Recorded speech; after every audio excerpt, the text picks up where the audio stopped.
Welcome to the Global Marketing Show, where we explore how language and culture impact global business.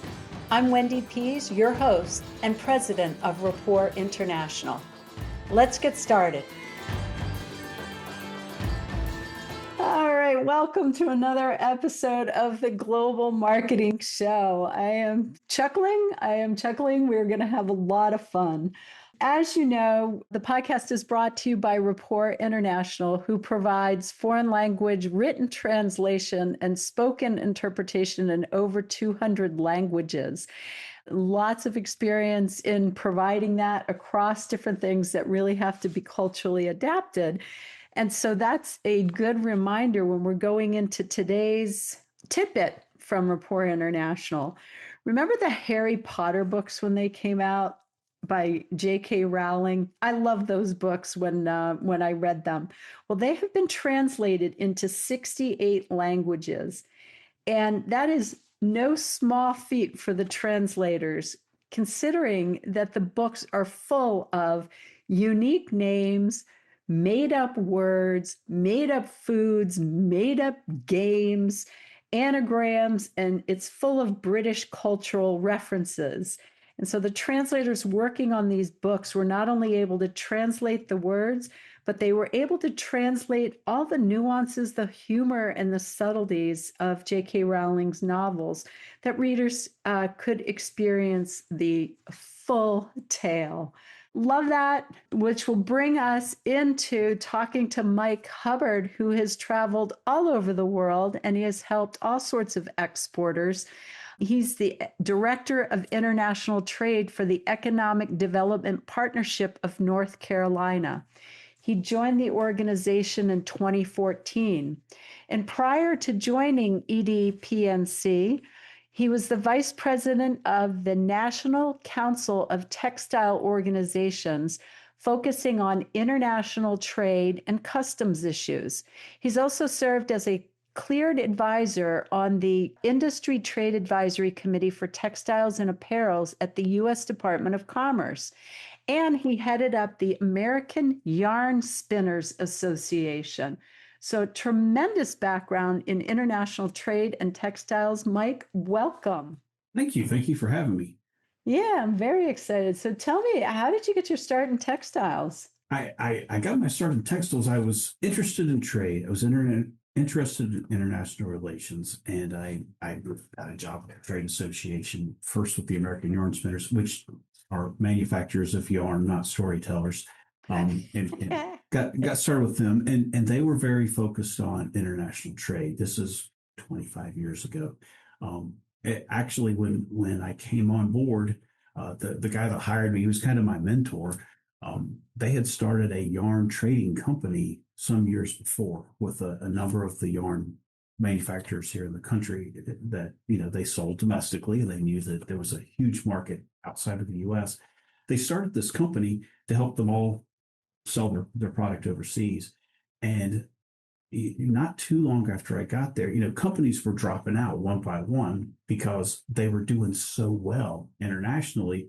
They would hire their own team to do this. And like, well, why would I belong to this trading company when I could just do it myself? And don't have my competitors or anybody else in there.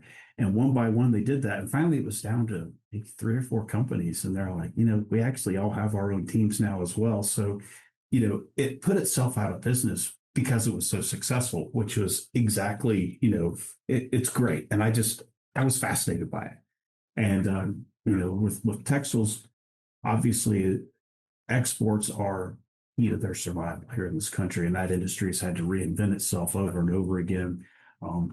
As I was coming along, CAFTA, came into force and all that. And that's when I got my customs broker license at the same time, just so, helping companies navigate those rules. They can be very complicated. My career and trade kind of fed each other all along the way. What got you originally interested in international work? Just always been interested in it. I always have been.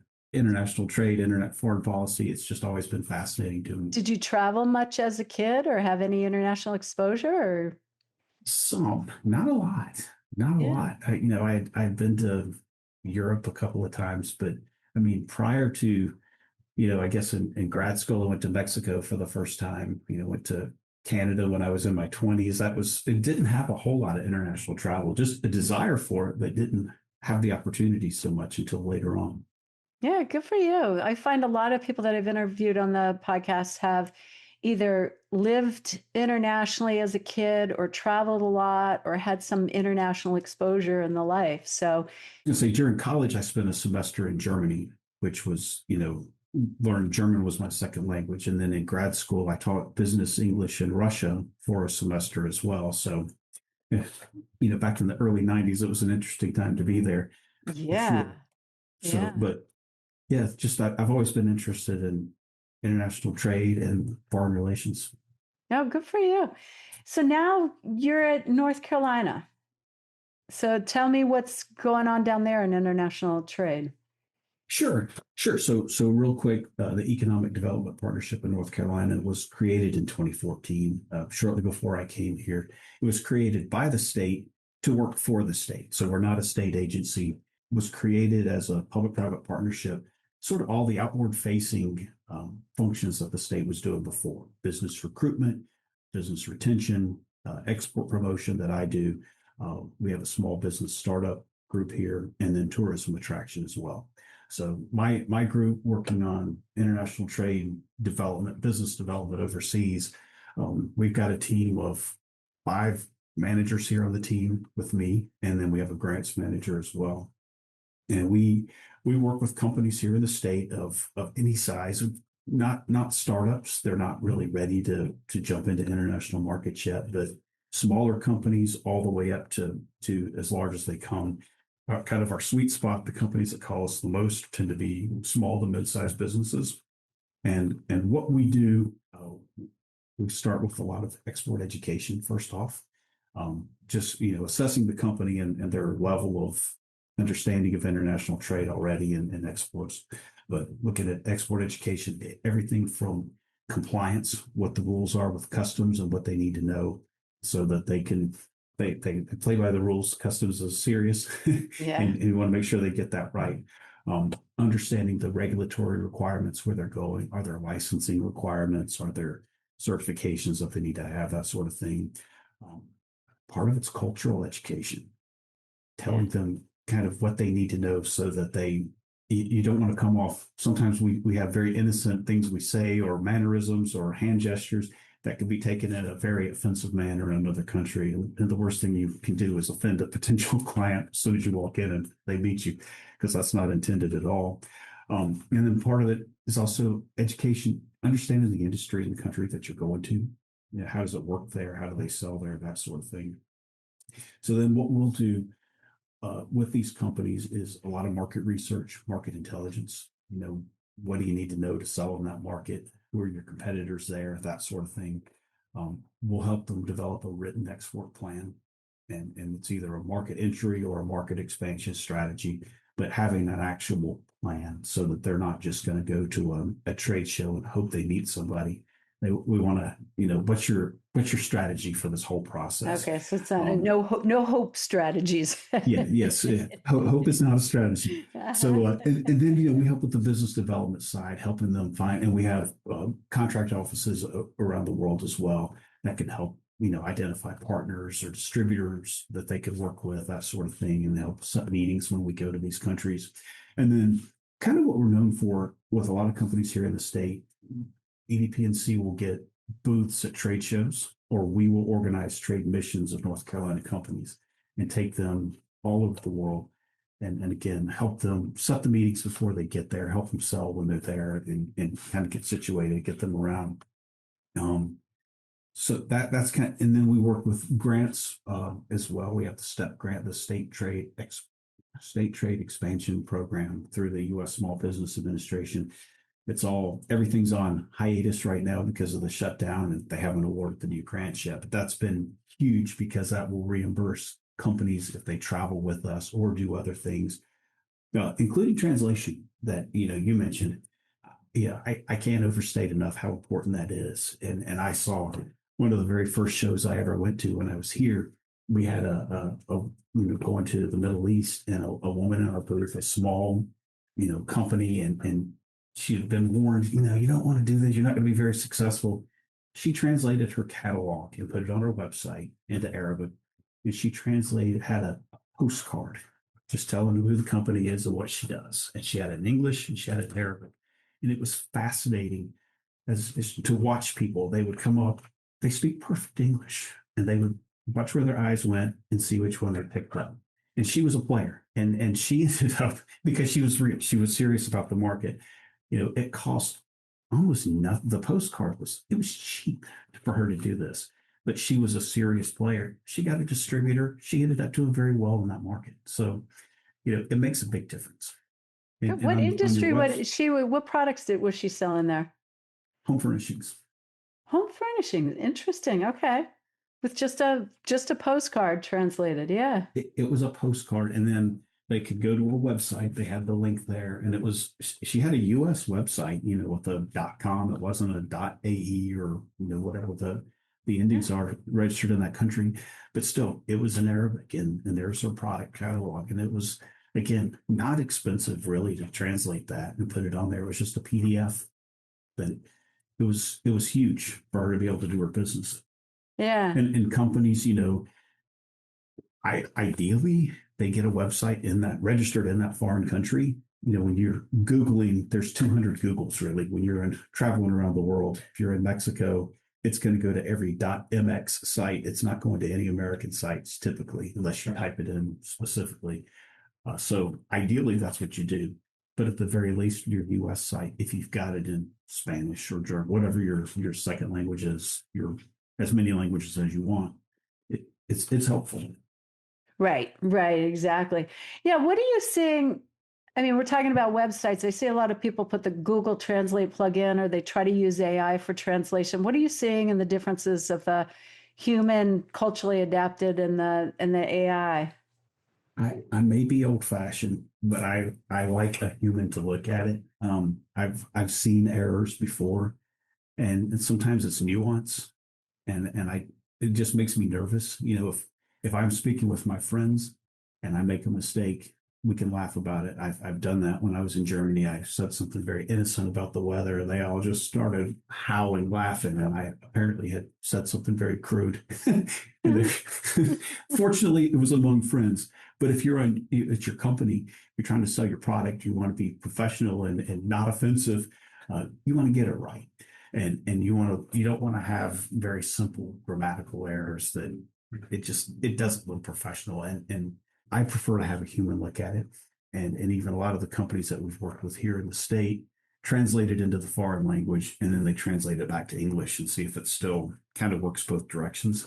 I like having human eyes to look at it. A human can Yeah. pick up the nuance where a machine, it's getting better, but I It's don't getting trust it. it's getting better, and there's a lot of good uses for it. Like if you're in a taxi or a restaurant or at a trade show and you're laughing about something, but anything written, yeah, we've got some leading edge automated translation, and every so often we'll do something, machine translation, send it out for post editing, just testing on our side. And the translators still come back with it all marked up. This is wrong culturally, and this is, nobody would use that word. And so, One of the companies that we work with, doing a lot of website translations, and they talk about the Spanish and within Latin America, it's different words of common usage in Mexico versus Argentina, and then to Spain, it's completely different still. Sometimes the word for automobile, is it coche or is it auto? It depends what country you're in, and yeah, they maybe understand, but it just doesn't look local. it looks clunky. And you don't Yeah, realize how your subconscious looks at something clunky and says, I'm going to navigate away from this. It's not like right. you're talking to a person. You go, oh, they used a word I normally wouldn't use, but you've got the body language going on too. So yeah, it makes a big difference. So, have you seen anybody like lose business or win business? I mean, you just talked about the postcard, but are there other examples where people have used translations to really help with business or where it's bit them? I encourage every company, if we're at a trade show, Why not have it? It's not expensive to translate, even if it's a postcard or a business card, something that's very simple. Um, have they lost business? I can't say that necessarily, but Mm. there's kind of an assumption in the US that everybody speaks English, and Yeah. it is absolutely not true. Sometimes they just don't want to speak it, but sometimes they don't speak it. And even in Mexico, not everybody speaks English.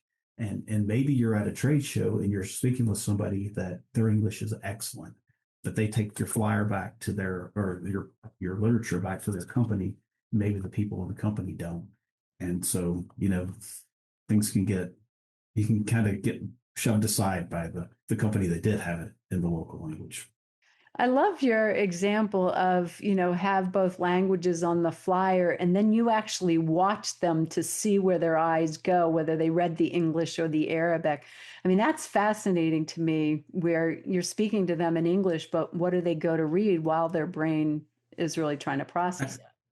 I mean, just think of yourself. If even if you've learned another language, you Mm. automatically go for the English just because it's quick. I want to know quick. What is this? What does it say? And it is interesting. I've seen it many times where you just watch them and they see it and they zoom in on their own language.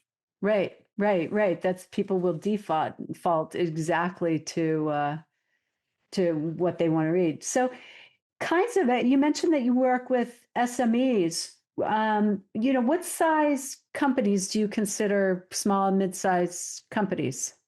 Maybe it's easiest to say we don't work with the really tiny micro. We don't work with startups because they're just not ready to export, and sometimes the really micro company they don't have the wherewithal where you go to you export, you try to develop a market, it can take time. And even if we have a grant that's reimbursing your costs, you may still be months out, maybe a year out sometimes before you actually see a sale come from whatever it is we did, a trade show or what have you. So they need to have enough wherewithal that they can keep their company going. If they're out a couple of $1,000s, it's not going to put them out of business. We've worked with companies like my company that went to the UAE with the Arabic. She at the time she was one person in the company, and she's got employees now. She's grown, but anywhere from that all the way up, they can have 100,000, couple 100,000 in sales. Still as a newish company, all the way up to I've seen them hundreds of millions. So it runs the gamut. Yeah, so 200,000 is still a very small company, but they come It in is. and they get the grants and the introductions and it can grow quickly. Yeah, and the smaller the company, and small business grants are for small businesses, obviously.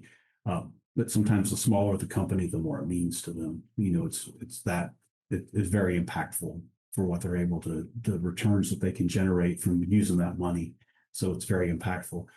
The industries that we work with, we're very fortunate in North Carolina that we have every industry really except oil and gas production. We have everything else at scale, everything from, industries like textiles and furniture that have been here for a long, long time and are still producing quite a bit, all the way to these, the pharmaceutical, biotech, aerospace companies.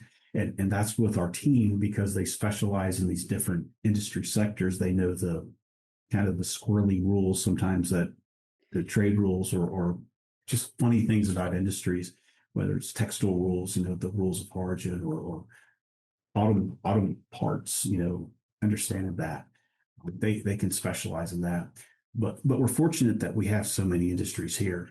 Yeah. There's always a lot happening.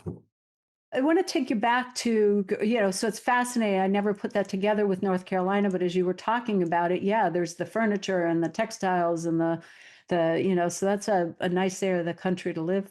Fun for you to work across Yeah. all the industries. And you were talking about the grants. Why do you think it's important for the government to give grants to potential exporters? A lot of American companies don't even think about exporting because we're such a big market already. Hmm. But we're only 5% of the world's population. And there is a buyer for your product all over the world. It doesn't matter what it is, high end, low end, there's a buyer for that. and helping them understand, helping American companies understand that, you know, part of why you want to export is you grow your markets. Obviously, there's more money to be made, but it's also an insurance policy. If the U.S. economy slows down, the European economy may be doing well, or the Japanese economy may be taken off. So you can always it spreads your risk out a little bit, and I think the U.S. government wants to encourage that. Um, Exporting companies also tend to pay a little higher. I mean, just statistically, they tend to pay a little bit higher. They tend to, it kind of moves them off the market a little bit. Interesting. Yeah. So that, you slow down in the US, you got another market that can do it, then you keep growing and you can pay higher wages, which is all which the Department of Commerce shows the research, the advantage of We we, exporting.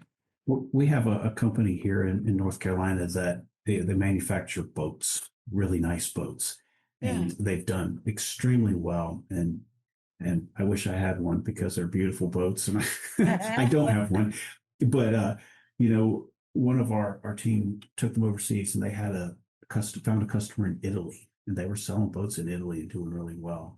And there was the slowdown of the U.S. economy, and their business here dried up. Luxury items tend to be the first thing to suffer if you have to cut back. And it Yeah. was tough. And they told us it was our Italian customers that kept us up through that whole thing, and now their US business is great again, they're fine, but it was that overseas business that kept them alive in the tough times. And so they've expanded their markets now. They're in a lot of different places. But they came back and told us that. It's like that's a great story. That's what we want to hear, is that how this helped you out in the tough times. Right, right. Those are fantastic stories. Any other unusual industries that you've seen had great success exporting? Every industry is different, and Yeah. it's interesting because you can have two companies that make the same product in the same general target market, but they'll have a totally different strategy. Their risk tolerance is different, and maybe they have some different end goals. So no two days are the same coming into work. I think what's been more interesting for me is how different it is to do business in markets. And I was shocked when I'd never been to the Middle East, and we did a trade show in the UAE. I couldn't believe how easy it is to do business there. Yeah. It's not hard. It's just they want to do business with they want to trade with us. So intentionally they try to make it easy. I didn't know.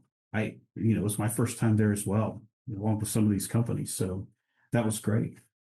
Yeah, that's fantastic. How about I remember before recording, we were talking about a medical device company that has had some interesting journeys. Well, waiting. Yeah. So we were working with this medical device company last year, and they they're going through the process to have it FDA certified, and they're almost done with that, but it's not certified yet.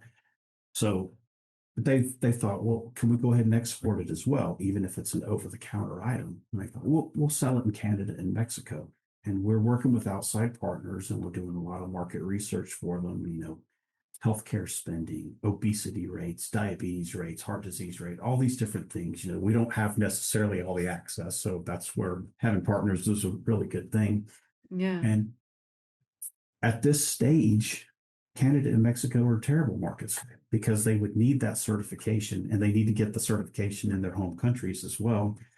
And so they couldn't sell it. But what we found out was that they could sell it over the counter in South Africa and in the UK. Those were two markets that weren't even on their radar that would be great markets for them. They can't sell, again, it's not a registered product yet with making all the health claims, but they could go ahead and get into those markets. And the product, you see the little clips where they put it on your finger and they can tell your blood pressure and heart rate and all that. But it's a blood pressure monitor, but it's just on your finger. I guess usually it's just your heart rate. When they get it done, it'll be, home health. Anybody can check their blood pressure just by putting this little clip on your finger for a few minutes, and it'll come out. So, Oh, you that's know, fantastic. Yeah, you don't have to know how to pump it and listen to it and do all that. It's yeah, just, those of us that had to learn that in high school and did not do well in that section of PE, I was very glad to not have to pump it up and listen. right. Or get, my arm squished because they want to get the blood pressure. Yeah, it's a really cool product, and for all I know now, it's been a year. It may be certified now by the FDA to sell into you for doctors' offices, but for home health care and that sort of thing, people who don't know this stuff, this is a great product. Right, right. I mean, and it's such an awesome story that you come in and you help these companies, you do the research, they do well and they leave you. So Yeah, yeah. If we're successful, sometimes that's what happens. So that's a good thing. It can right, be a good right. thing. Yeah, that's hysterical. How about failures? What happens when the companies aren't successful in going international?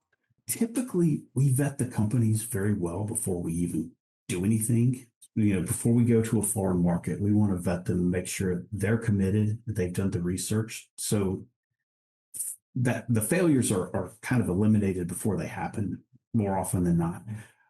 Where we saw real downturn was when COVID hit. We had a lot of trade shows in 2019, a lot of events overseas, and great business that was coming out of that. And then COVID hit, everything stopped, and everybody was suddenly scratching their heads and having to rebuild a little bit. So having to come back and revisit these countries again, get the companies back over, and kind of reestablish that business. That took a little bit of time.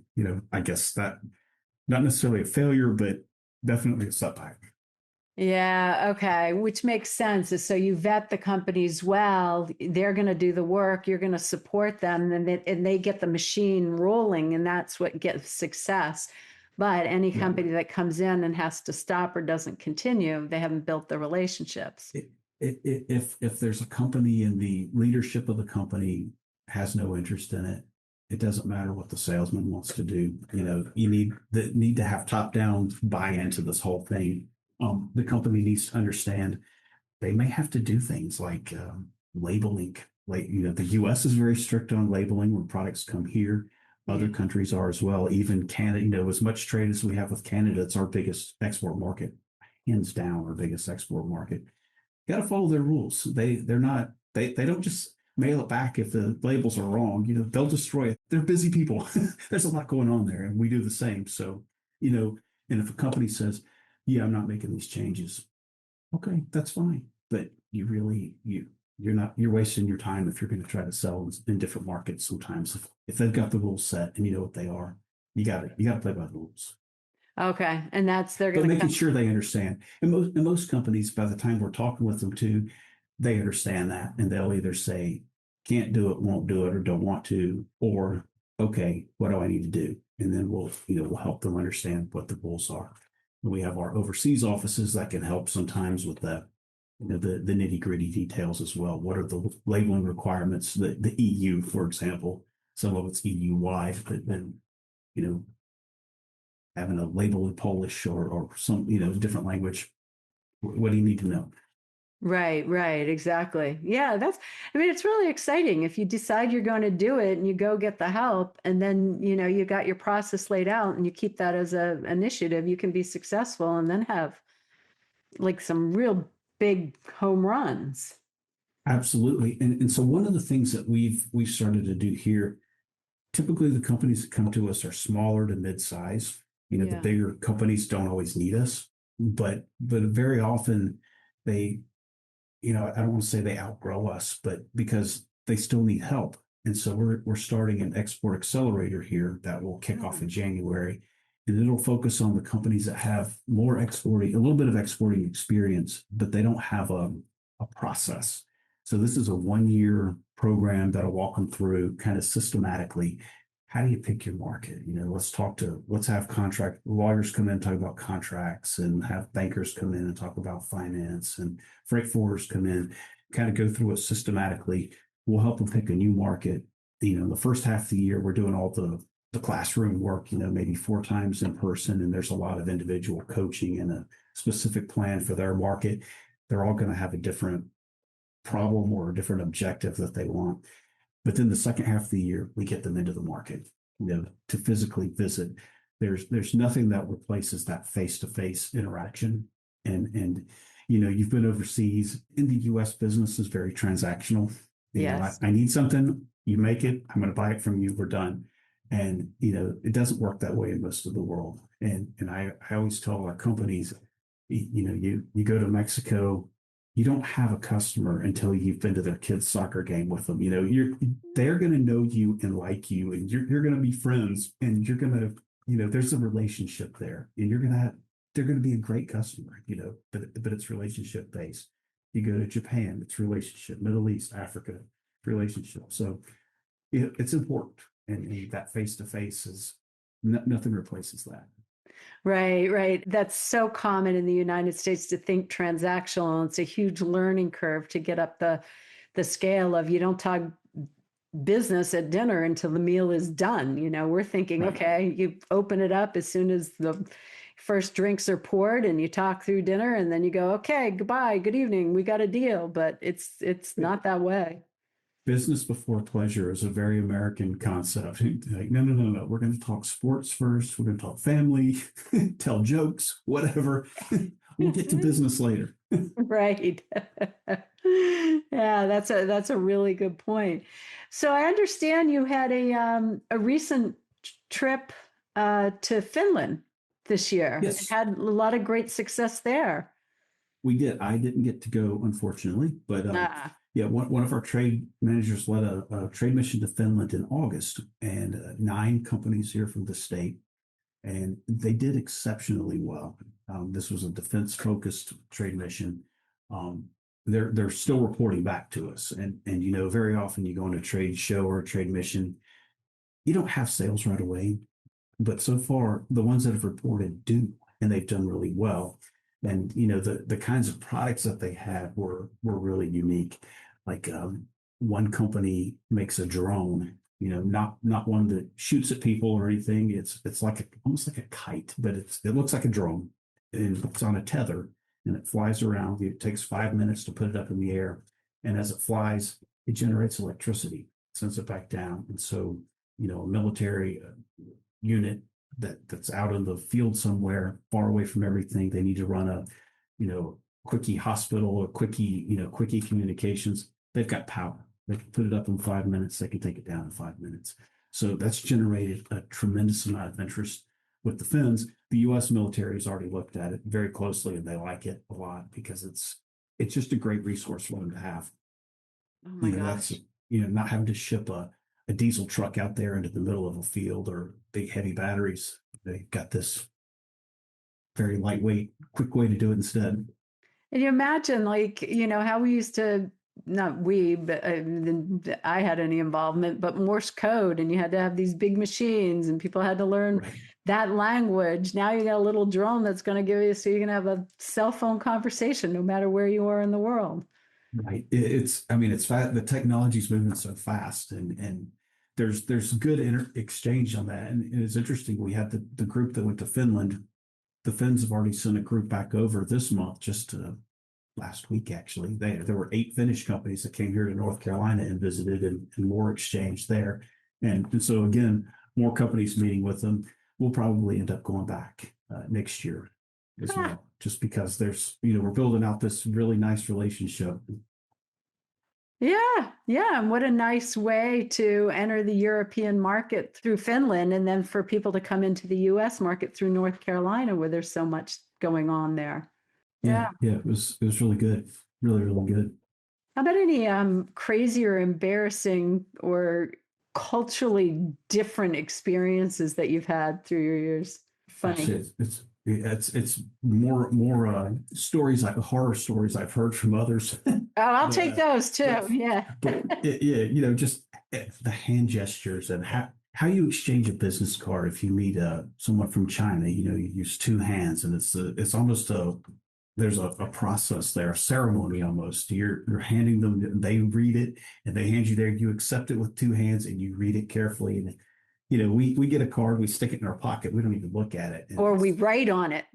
we write on it, and they view it as kind of like, he's blowing me off. He's this guy doesn't take me seriously at all, kind of disrespecting me, Yeah. and understanding what's in their head, and how you would do something like that.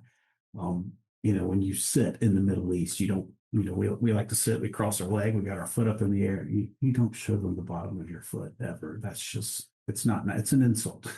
Right. How do you sit in a meeting? How do you just present yourself? And simple things like that makes a big difference. Yeah. And how do you train people on that? Because there's so many things that you wouldn't anticipate, or do you kind of have a short list of we're going to this country, these are the few things you need to be aware of? Before we do a trade mission or a trade show, we always get the companies and we talk to them beforehand. Ideally, let's get them all on a Zoom call together and let's just kind of run down some quickie things and kind of the high points, things you need to know. How do you exchange that business card, or you know, greeting people by seniority and figuring out who's the senior person. When you go in and you shake hands with the group, got to start with the right one. How do you figure that out? Yeah. So, it matters. So we talk to them before. It's kind of country by country.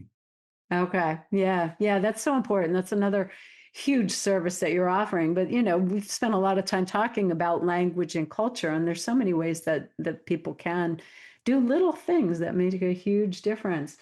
All right. So this question's coming because we ended the podcast with this. What is your favorite foreign word?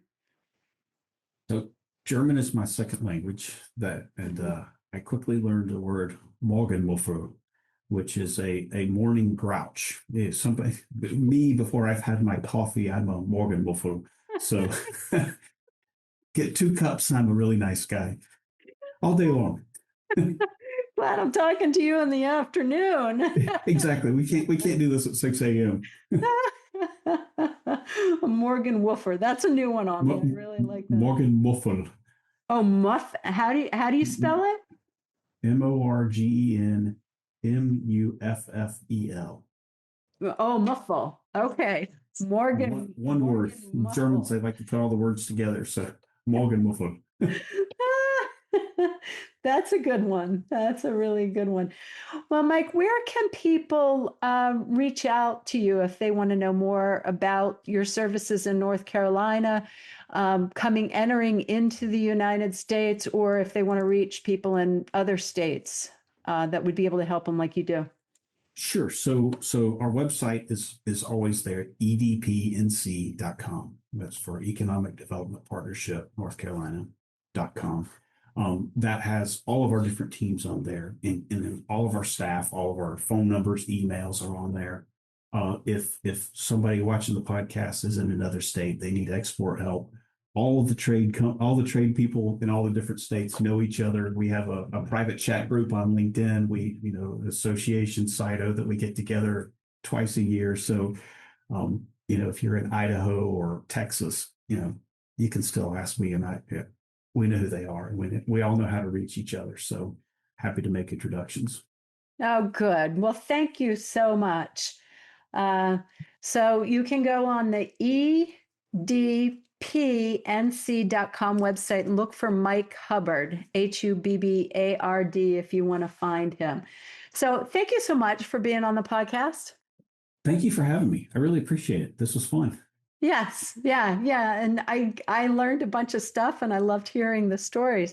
So listeners, if you enjoyed any of these stories, make sure to follow so you can hear more stories, and definitely give this episode a 5-star because it's a lot of helpful stuff. So we will catch you next time. And remember, if you have any questions about foreign language translation, reach out to Rapport International.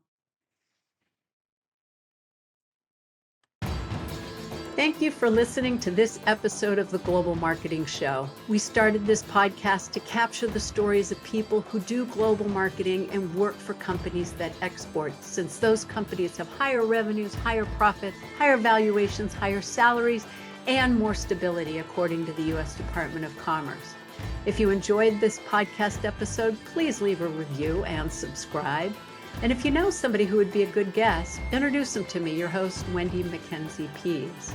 If you'd like to learn more about global marketing or language translation and interpretation, visit Rapport International's Resource Center at www.rappporttranslations.com. Au revoir. Hasta luego. Ciao for now.